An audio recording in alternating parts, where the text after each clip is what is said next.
On Halloween night, my friends Emma, Josh, and I found ourselves drawn to the old house at the end of Maple Street. Everyone in town had stories about it, strange noises, unexplained shadows, and a history that kept people far away after dark. Despite the warnings, or maybe because of them, Emma convinced us to explore the attic during the party we had at her family's house. The rest of the guests had stayed downstairs, enjoying the music and candy, but the three of us were curious, craving something more thrilling. The attic was covered in dust and cobwebs, the air heavy with a musty scent that made it hard to breathe. As we searched through forgotten trunks and piles of old furniture, Emma's flashlight beam caught on something half buried beneath a moth-eaten blanket. It was a doll, old-fashioned, with cracked porcelain skin, tangled brown hair, and faded blue eyes that seemed to glisten even in the dim light.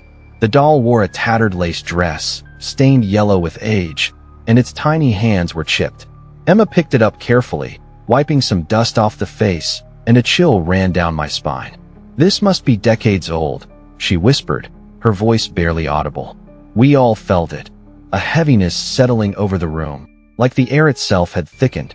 Josh looked uneasy, glancing nervously toward the attic door as if expecting someone to appear. The stories about the house's past haunted me, especially the rumors that it was cursed, that anyone who disturbed its secrets would face something dark. But Emma was determined. She wanted to bring the doll downstairs as a trophy from our adventure, despite my hesitation. Carrying the doll carefully between us, we descended the narrow attic stairs. The wooden steps creaked beneath our weight, and shadows seemed to flicker just beyond the edges of our flashlight beams. When we reached the living room, the atmosphere shifted again. The party downstairs was distant now, muffled by thick walls, and the silence felt unnatural. We set the doll on the mantelpiece, and the three of us stood back, watching it as if it might spring to life at any moment. Minutes passed in uneasy quiet. Then, almost imperceptibly, I heard a faint whisper, a soft, breathy sound that seemed to come from nowhere and everywhere all at once. Josh froze, his eyes wide. Emma's face paled, but she refused to admit she heard it. The doll's blue eyes appeared to follow our movements, unblinking and eerily lifelike. I reached out instinctively, but the moment my fingers brushed the doll's shoulder, a sudden coldness shot through me, like a chill wind on a hot night. Suddenly, the doll moved. It was subtle at first, a tilt of the head, just enough to catch the corner of my eye. I jerked my gaze back in disbelief, but Emma and Josh both saw it too. The doll's glassy eyes turned to fix on us. Panic welled up instantly. Emma dropped her flashlight, and the beam spun wildly, casting grotesque shadows on the walls. The whispers grew louder, swirling around us like a chorus of ghostly voices. Josh stumbled backward, knocking over a side table, the crash echoing through the room. "Put it down! Put it down!" I shouted, but Emma held onto the doll as if it were the only thing keeping her grounded. The doll's lips seemed to curl into a faint, sinister smile, and I swear its eyes glinted with malevolence. We scrambled toward the front door, but the air grew thick, almost suffocating. Every instinct screamed at me to run, but my legs felt rooted to the spot, trapped by some unseen force. The whispers turned into words, though none of us could make out what they said. I tried to steady my breathing, telling myself it was just nerves, but the sense of dread was overwhelming. Emma's grip on the doll tightened, and then, without warning, the doll's head snapped back upright with a sharp click, as if waking from a long slumber. It was then that I realized the shadows in the corners of the room were no longer just shadows. They moved deliberately, stretching toward us, reaching with dark, smoky fingers. "Drop it, Emma," Josh pleaded, his voice shaking. She hesitated, eyes locked on the doll's face as if mesmerized. I stepped forward and grabbed her arm, pulling her away. The moment the doll left her hands, the whispers stopped abruptly.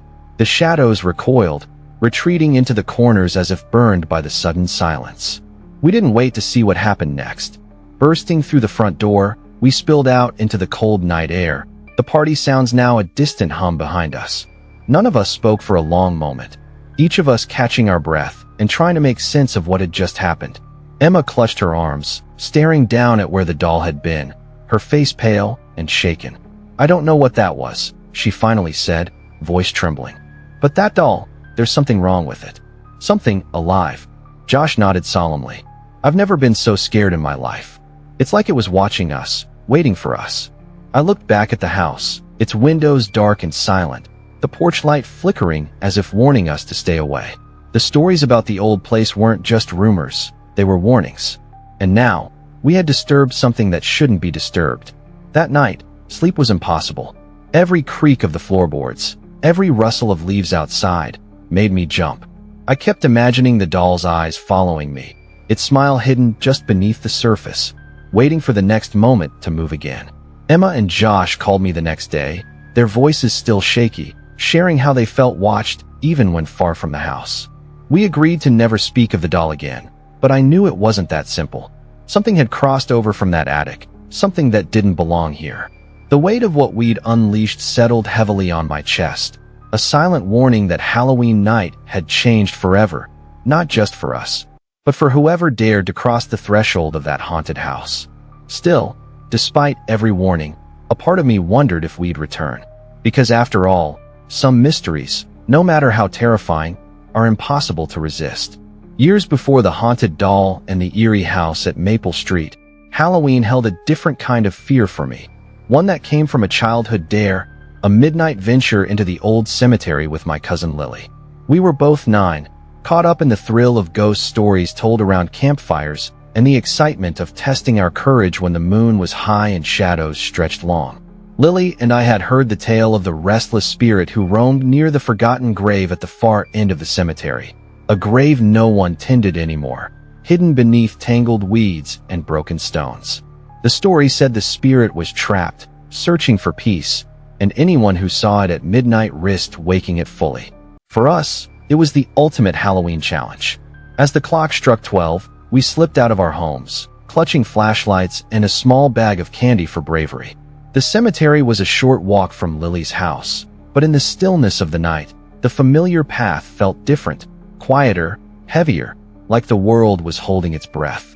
We reached the rusted iron gates, their creak as we pushed them open echoing unnaturally in the cold air. Inside, the cemetery was a patchwork of old stones, some leaning, others cracked and worn smooth by time. The moon cast long, eerie shadows between the graves, and a faint fog hovered low to the ground, swirling around our feet as we moved cautiously forward. The silence was broken only by the soft crunch of leaves beneath our shoes and the occasional hoot of an owl. We made our way toward the far corner, where the forgotten grave was said to lie. Along the way, we whispered nervously to each other, the ghost story replaying in our minds with every step. Suddenly, we heard footsteps, soft, deliberate, but coming from nowhere visible. Our flashlights swung wildly, illuminating empty rows of tombstones, but no one was there. Then came the crying, a delicate sound that sent chills down my spine. It was faint, almost like a whisper on the wind, but unmistakably human. Lily grabbed my hand, and we froze, straining to see through the mist. The crying grew louder, echoing between the stones, yet no figure emerged. Fear prickled at our skin, but curiosity held us rooted. Just as we reached the edge of the forgotten grave, a shadowy figure appeared, almost materializing from the fog. It was tall and indistinct, more a silhouette than a shape, its form shifting like smoke caught in the breeze. Our hearts pounded in our chests as we instinctively turned to run, the figure gliding silently behind us, closing the distance with unnerving speed. We darted between tombstones, branches scraping our faces, our breaths ragged in the cold air. The graveyard's layout blurred in the darkness, every path seeming to twist and turn unexpectedly. Panic rose as we realized we were lost, the gate nowhere in sight. Just when despair threatened to overwhelm us, we spotted a crypt, an old stone structure, its heavy door slightly ajar. We slipped inside, the cool air inside the crypt contrasting with the night's chill. Huddled together in the dim light of our flashlights, we listened as the footsteps outside slowed, then stopped. Moments later, an elderly man appeared in the doorway, his face lined with age but kind. He held a lantern that cast warm light across the cold stone walls. "Lost, are you?" he asked gently. We nodded, still trembling, unable to find words. The man introduced himself as the cemetery caretaker and invited us to wait inside until he escorted us out. As we sat on a cold bench, He shared stories of the cemetery, speaking softly about the history of the restless spirit, a young woman who had died tragically and whose grave had been forgotten over the years. He suggested that perhaps the spirit was lonely, seeking someone to remember her. His calm presence eased our fear, grounding us in the reality of the place rather than the shadows we'd imagined. When the fog thickened outside, he led us carefully through the maze of stones, pointing out landmarks so we wouldn't get lost again. The moon had dipped behind clouds, and the night felt less ominous with him by our side. Back at the gate, Lily and I thanked the caretaker, our voices still shaky but grateful. As we walked home hand in hand, the adrenaline faded, replaced by a quiet respect for the cemetery and the mysteries it held. That night left a lasting impression, a reminder that some stories, even frightening ones, are rooted in memory and loss, and that Halloween wasn't just about scares, but about honoring what lingers beyond the veil. Looking back, I realized that midnight in the cemetery was my first real encounter with the supernatural, not in the form of a ghost or a haunting presence, but in the way the night itself seemed alive with stories and emotions. It was a moment when childhood innocence met the unknown, forever shaping my view of Halloween as a night where the past and present blur, and where the unseen can feel just within reach. It was a recent Halloween, years after the haunted doll and the midnight cemetery visit, when I first noticed the shadow at my bedroom window. The night was unusually quiet, the usual buzz of trick-or-treaters having died down early, leaving only the soft rustle of leaves stirred by a gentle breeze. I was lying in bed, trying to unwind from the day's unsettling memories, when something caught my eye, a dark silhouette, still and unmoving, staring directly at me through the glass. At first, I thought it might be a trick of the streetlights or a reflection from inside the room. But the figure didn't shift or disappear. It simply stood there, watching. My heart started pounding, each beat echoing loudly in my ears. I pulled the blanket tighter around me, unwilling to believe that someone could be outside, lurking in the shadows. The figure's outline was vague, but unmistakably human, tall, broad-shouldered, and utterly silent. I reached for my phone, hands trembling, and dialed 911. The operator's calm voice was a lifeline as I explained the situation, my eyes never leaving the window. I whispered my address, my breath fogging up the glass slightly, and begged them to hurry. The shadow remained, unwavering, as if it were waiting for something or someone. When the police arrived, I rushed to the front door, heart hammering in my chest. They swept the yard with flashlights, but there was no sign of anyone. The shadow had vanished as mysteriously as it had appeared. Yet, the unease lingered. I noticed crushed leaves near the base of the window, and, on closer inspection, a small patch of broken glass hidden by the thick curtains. My skin crawled as I found fresh scratches etched into the wall beside the window frame. Long, uneven marks that looked like claws or fingernails. The officers took notes and promised to increase patrols in the neighborhood, but the feeling of being watched didn't fade. I installed security cameras outside, hoping they would capture any movement and provide some peace of mind. Each night since, I've left the lights on in my bedroom, unable to shake the fear that the figure might return. Sleep became a stranger. Every creak of the house, every shadow cast by passing cars, set my nerves on edge. My dog, usually calm and indifferent, grew restless, barking at empty corners and refusing to settle. I caught myself glancing toward the window countless times, expecting to see that same dark silhouette waiting silently. The incident changed how I experienced Halloween. What was once a night of harmless fun and spooky stories turned into a reminder of vulnerability and the unknown.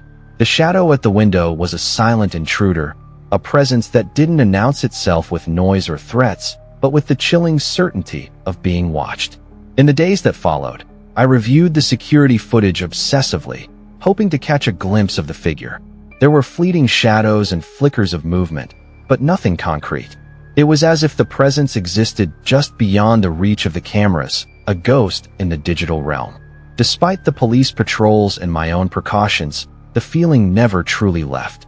The scratches remained on the wall, a permanent reminder of that night's invasion, and the broken glass was a silent testament to how close the figure had come.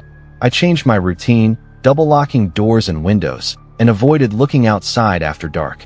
That Halloween stands out as the most terrifying I've ever experienced, not because of loud noises or visible threats, but because of the quiet, watchful presence at my window. It was a reminder that sometimes, the scariest things are the ones you can't see clearly, the shadows that linger just out of reach, waiting patiently in the night.